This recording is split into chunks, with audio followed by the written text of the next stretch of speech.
Hello दोस्तों, मेरा नाम है मुकेश और मैं पिछले 1 साल से ज़्यादा हो गया जर्मनी में रह रहा हूँ। जर्मनी आने से पहले जो मेरे दिमाग में सबसे बड़ा कन्फ्यूजन था वो था स्कूल्स को लेकर, जर्मन स्कूलिंग सिस्टम। मैंने सुना था कि जर्मन एजुकेशन सिस्टम बहुत ज़्यादा डिफरेंट है, काफ़ी ज़्यादा प्रैक्टिकल है और इंडियन एजुकेशन सिस्टम से बहुत ज़्यादा डिफरेंट है। मेरे भी 2 बच्चे हैं, एक क्लास 3 में जा रहे थे इंडिया में और मेरा जो बेटा है वो क्लास 6 में इंडिया में जा रहा था। और मुझे बड़ा कन्फ्यूज़न हो रहा था कि मैं इंडिया से जर्मनी शिफ्ट हो रहा हूँ, क्या वो लोग एजुकेशन को कोऑप्ट कर पाएंगे, नहीं कर पाएंगे, किस तरह का एजुकेशन सिस्टम होगा, किस तरह की स्कूलिंग होगी, स्कूल्स में क्या सब्जेक्ट हो सकते हैं, क्या डिफ़िकल्टी हो सकती है स्पेसिफिकली जर्मन्स को लेकर की, और जर्मन भाषा कितनी इंपॉर्टेंट हो सकती है, कहीं ऐसा तो नहीं कि क्लास डाउनग्रेड कर देंगे उनकी। तो इन सब कन्फ्यूज़न के बीच में जब यहाँ पे आया, काफ़ी सारा एक्सपीरियंस किया। मैं बर्लिन एरिया में काफ़ी समय तक, ब्रांडनबर्ग या बर्लिन एरिया में काफ़ी समय तक मेरे बच्चे स्कूल में पढ़े। इसके अलावा कुछ और स्टेट्स में भी मेरे बच्चे स्कूल पढ़ चुके हैं, इसलिए मुझे पूरा आइडिया आया कि जर्मनी में एजुकेशन सिस्टम किस तरह से चलता है। और इस वीडियो में मैं सेम चीज़ आपके साथ शेयर करने जा रहा हूँ। तो जर्मन स्कूलिंग को बिल्कुल सिंपल, आसान शब्दों में, आसान भाषा में हम लोग समझने जा रहे हैं इस वीडियो में। मैं जर्मनी से जुड़े हुए और भी वीडियो बनाता रहता हूँ। यूरोप से मैं दुनिया के कई सारे हिस्सों में रह चुका हूँ, चाहे वो सिंगापुर हो, मिडिल ईस्ट हो, स्वीडन हो, यूके हो, और इसीलिए मेरा एक्सपीरियंस भी काफ़ी वाइड है उस मामले में। तो अगर आपकी कोई भी क्वेरी है, आप बाहर माइग्रेट होना चाहते हो, तो आप मुझे कमेंट सेक्शन में फ्रीली बता सकते हो। तो चलिए शुरू करते हैं। तो जर्मनी में एजुकेशन सिस्टम कई लेवल पर डिवाइडेड है, जैसे इंडिया में भी डिवाइडेड होता है। तो फर्स्ट लेवल ऑफ स्कूलिंग है कीटा, या जिसको अपने यहाँ नर्सरी वगैरह बोलते हैं। प्ले स्कूल है जिसमें बच्चे खेलने के लिए और डे केयर के लिए यूजली जाते हैं। तो कीटा जो है कई जगहों पर 1 ईयर से अवेलेबल है, कई जगहों पर 3 ईयर्स, और उसके बाद कुछ जगह पे या तो ये कम्प्लीटली फ्री है या कुछ जगह पर सब्सिडाइज्ड है। लेकिन असली कन्फ्यूज़न वहाँ पे नहीं है।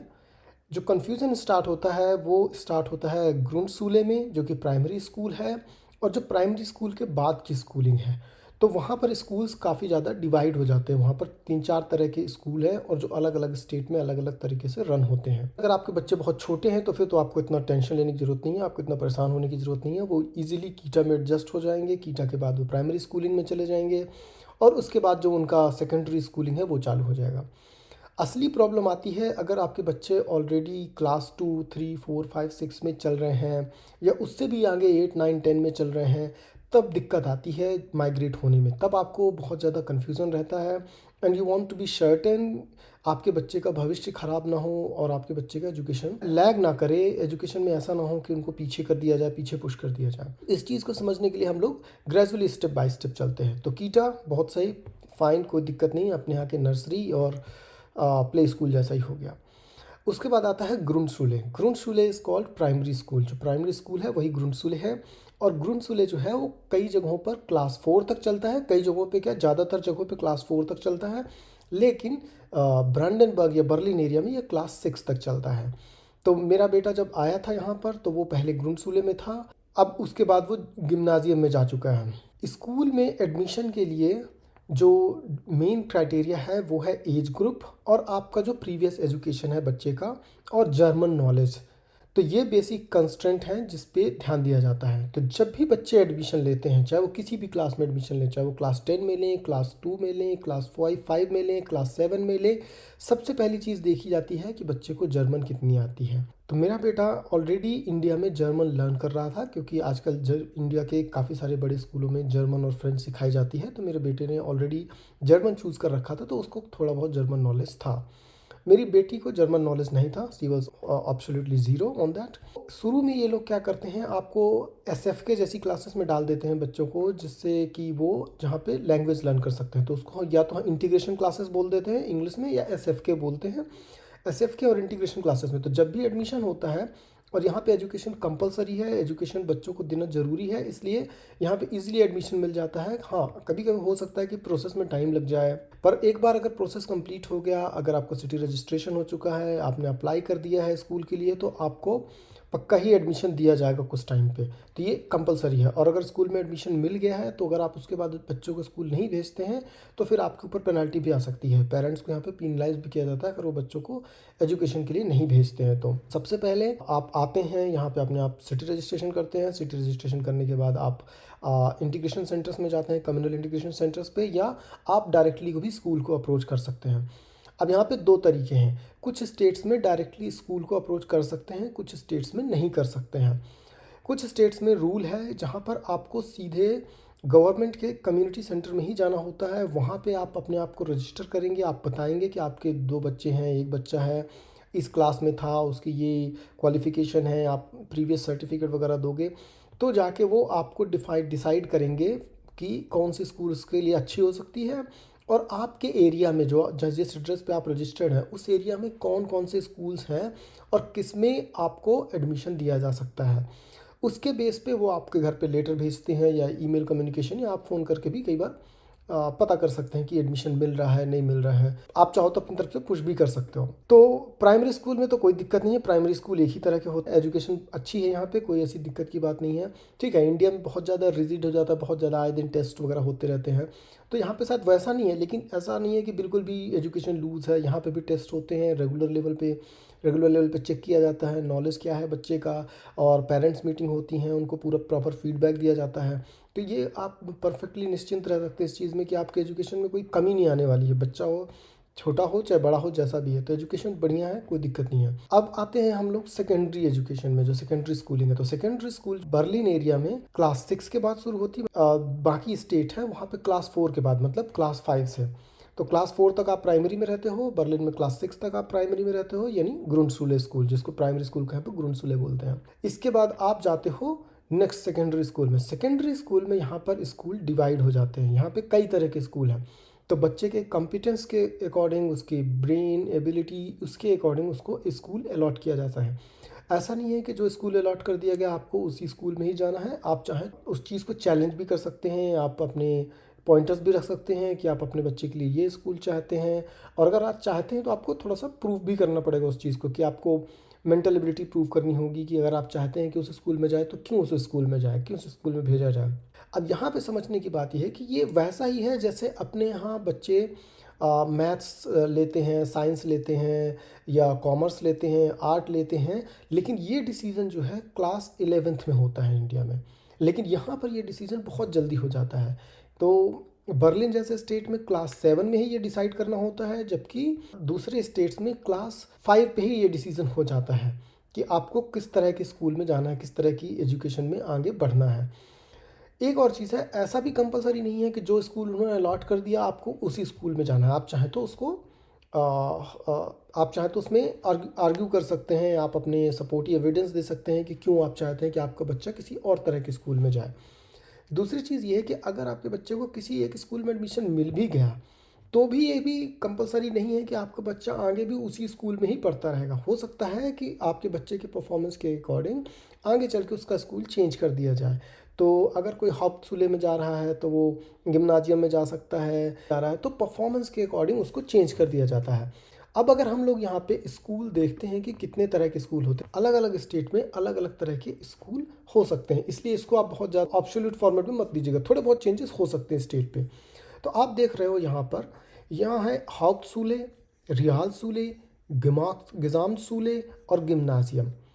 तो हाउप्टसुले जो है जहाँ पर थोड़ा सा बच्चे फिज़िकल एक्टिविटी की तरफ जाते हैं, फिज़िकल वर्क की तरफ जाते हैं, और जहाँ पे मेंटल वर्क थोड़ा सा कम होता है, तो उनको हाउप्टसुले में दिया जाता है। अगर जैसे किसी की मैथ्स वीक है, किसी की अंडरस्टैंडिंग एबिलिटी कमज़ोर है, तो उसको हाउप्टसुले अलॉट होता है। फिर उसके बाद रियालसुले हो सकता है अलॉट, अगर बच्चा इससे तो स्ट्रांग है लेकिन अभी भी बहुत ज़्यादा मैथ में या साइंस में इतना स्ट्रांग नहीं है, तो फिर उसको रियालसुले में दिया जा सकता है। अगर किसी की परफॉर्मेंस यहाँ पे इम्प्रूव होती है तो रियालसुले में भी जा सकता है।